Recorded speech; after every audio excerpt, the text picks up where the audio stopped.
उत्तर प्रदेश की पूर्व मुख्यमंत्री मायावती एक बार फिर चर्चा में है। वजह है मध्य प्रदेश, छत्तीसगढ़ और राजस्थान में होने वाले विधानसभा चुनाव में उन्होंने बीजेपी के खिलाफ अकेले ही चुनाव लड़ने का मन बना लिया है। साथ ही साथ कांग्रेस के खिलाफ भी ये मन उन्होंने बना लिया है। बीते कुछ सालों में मायावती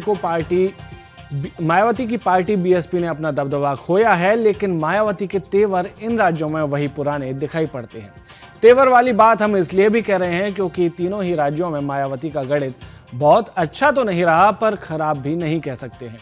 बीएसपी के पुराने रिकॉर्ड के लिए हम तीनों राज्यों के गणित पर एक नजर डाल लेते हैं। 1993 और 1998 में मध्य प्रदेश में 11-11 सीटों पर पकड़ रखने वाली मायावती की मौजूदा दौर में सिर्फ 2 ही सीटें बची हैं। इसके अलावा 90 सीटों वाले छत्तीसगढ़ में बीएसपी की सिर्फ 1 सीट है, जयपुर, जबकि राजस्थान में 1990 से किस्मत आजमा रही बीएसपी के 6 प्रत्याशी 2018 के चुनाव में सीटें जीतकर विधानसभा तो पहुंचे, लेकिन मुख्यमंत्री अशोक गहलोत ने अपनी तिकड़म लगाकर उनका कांग्रेस में विलय करवा लिया, जिसके बाद से वहां बीएसपी की सीटों की संख्या 0 पर जा पहुंची है। लेकिन बाकी 2 राज्यों मध्य प्रदेश और छत्तीसगढ़ के मुकाबले राजस्थान में बीएसपी की स्थिति ज्यादा मजबूत रही है, क्योंकि 2008 के चुनाव के बाद बीएसपी यहां किंग मेकर की भूमिका में आते आते रह गई थी। हुआ कुछ यूं था कि 2008 के विधानसभा चुनाव में कांग्रेस को 96 सीटें मिली थी, जिसके बाद कांग्रेस को 5 विधायकों की और जरूरत थी। बीएसपी को लगा कि अशोक गहलोत उन्हें गठबंधन करने का ऑफर देंगे, लेकिन होटल पॉलिटिक्स के जनक कहे जाने वाले अशोक गहलोत मायावती पर 20 साबित हुए। दरअसल उन्होंने बीएसपी के 6 विधायकों को ही कांग्रेस में शामिल करवा लिया और मायावती देखती रह गई। पर एक बात जो सामने आई वो ये कि मायावती का यहाँ पर वोट बैंक काफी अच्छा रहा और शायद इसीलिए मायावती ने एक बार फिर तीनों राज्यों में अकेले दम पर चुनाव लड़ने का मन बना लिया है। इस दौरान उन्होंने क्या कहा वो भी आपको सुनाते हैं। तथा इसके स्थान पर फिर इनकी मजबूत नहीं बल्कि मजबूर सरकार ही बनेगी।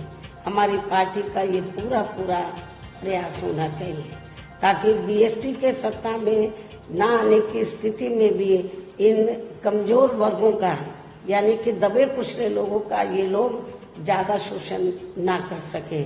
इतना ही नहीं बल्कि ऐसी स्थिति में बीएसपी को भी सत्ता में आसीन होने का मौका मिल सकता है।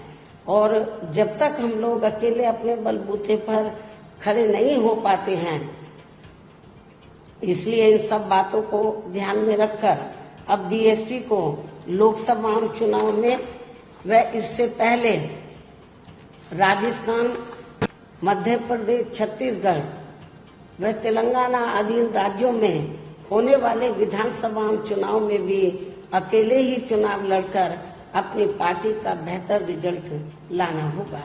लेकिन बीएसपी पंजाब, हरियाणा आदि इन राज्यों में वहां की रीजनल पार्टियों के साथ मिलकर जरूर चुनाव लड़ सकती है, बशर्ते अब वर्तमान में उनका एनडीए व परिवर्तित किए गए यूपीए से भी कोई संबंध नहीं होना चाहिए।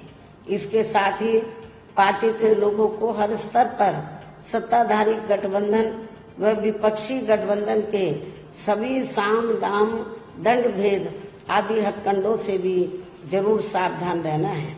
इसके अलावा यहाँ मैं ये भी कहना चाहूंगी कि देश में लगातार बढ़ रही कमर तोड़ महंगाई, अति गरीबी व बेरोजगारी आदि की इन गंभीर समस्याओं के प्रति केंद्र के उत्तरदायित्व को लेकर कल से शुरू हो रहे संसद के मानसून सत्र में जवाबदेही का लोगों को काफी बेसब्री से इंतजार है। किंतु मणिपुर में जारी चिंतनीय हालात, हिंसा व सुरक्षा ही अब नया मुद्दा बन गया है। किंतु इन समस्याओं के प्रति भाजपा का रवैया अब तक व्यापक जनहित का कम तथा अपने राजनीतिक स्वार्थ का ज्यादा देखने को मिल रहा है, जिस कारण देश से जुड़े इन मामलों का जटिल बने रहना अति दुखद है।